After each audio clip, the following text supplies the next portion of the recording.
Anybody here from New York at all? People from New York and Florida. Unbelievable. I love the seasons in New York, standing in Central Park, watching the homeless change colors. When they turn blue, fall to the ground, tears come to my eyes. Some people go, that's not nice, don't make fun of the homeless people. You shouldn't make fun of the homeless people in Manhattan. Don't you worry about the people in Manhattan, the homeless people. They have cell phones. Homeless people in New York have cell phones. I'm giving money to a homeless guy. His cell phone goes off. He goes, yeah, I can't talk now with a client. Yeah, can you call me back in the next street? Yeah, I'll be at the refrigerator cart in about 5 minutes.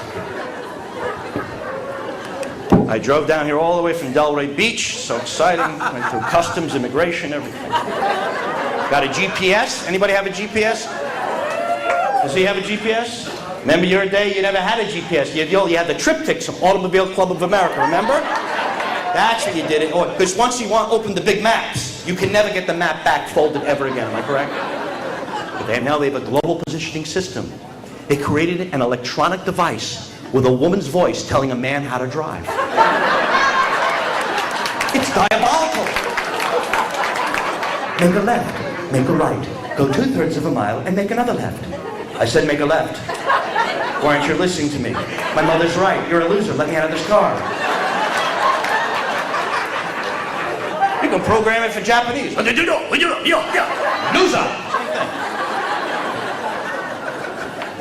This is an amazing device, right? You didn't have a GPS in your day. Look, it tells you exactly what's up ahead. It tells you the future. It's like a pocket Nostradamus. You kids, wouldn't you like to have that when you graduate college? You have a GPS in your forehead, you know what's right ahead. 3/4 of a mile is opportunity. Nope, it's General Motors. Recalculate. Oh look, the woman of your dream. Nope, it's the Octomom. Recalculate.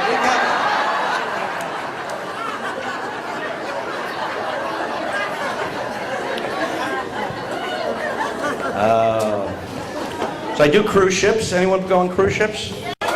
What a surprise. People in Florida going on cruise ships.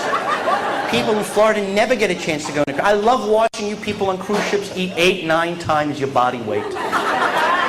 You're not even that hungry. You're like going to your own execution. And the more money you lose at the casino, the more you put on your plate, so you're thinking, we paid for it. That's why we eat. We eat as much as we possibly can because we paid for it. And it never fails, no matter where I go on a cruise, there's always some couple from Boca that finds me after the show and wants to set me up with a daughter, and the man, his name is always Saul. Saul always finds me. Saul comes up and he goes, you were hysterical. We saw your show. You were hysterical. You're very funny. You have to go out with our daughter, please. You're young, you're thin, you have a great head of hair. Would you go out with her?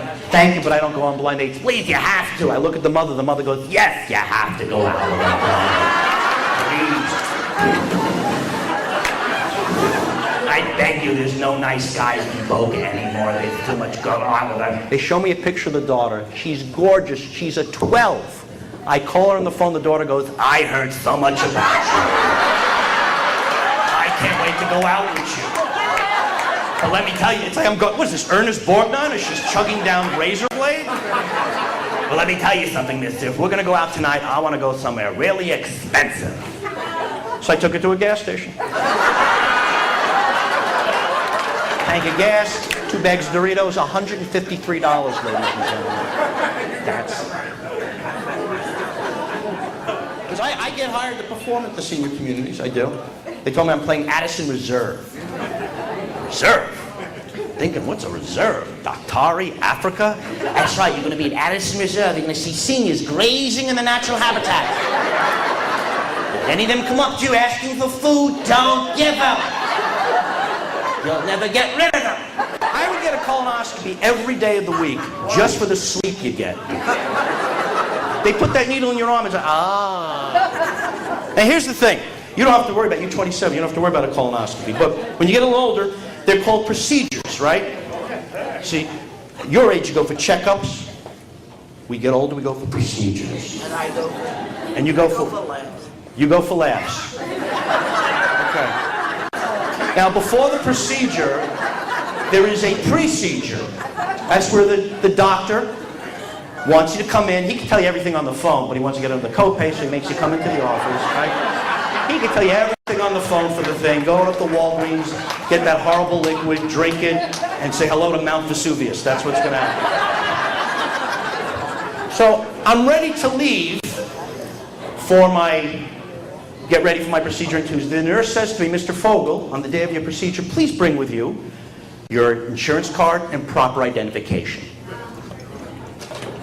I go, why?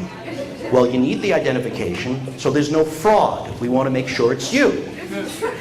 So I'm thinking, of all the scams, of all the schemes, of all the identity theft you can do against another human being, using it to get a colonoscopy would be very low on my list. But I'm in conflict. Part of me would feel violated. The other part of me applauds the moxie of this guy to be in a wellness program. Checking accounts? Nah. Got his credit cards? Nah. I got a colonoscopy.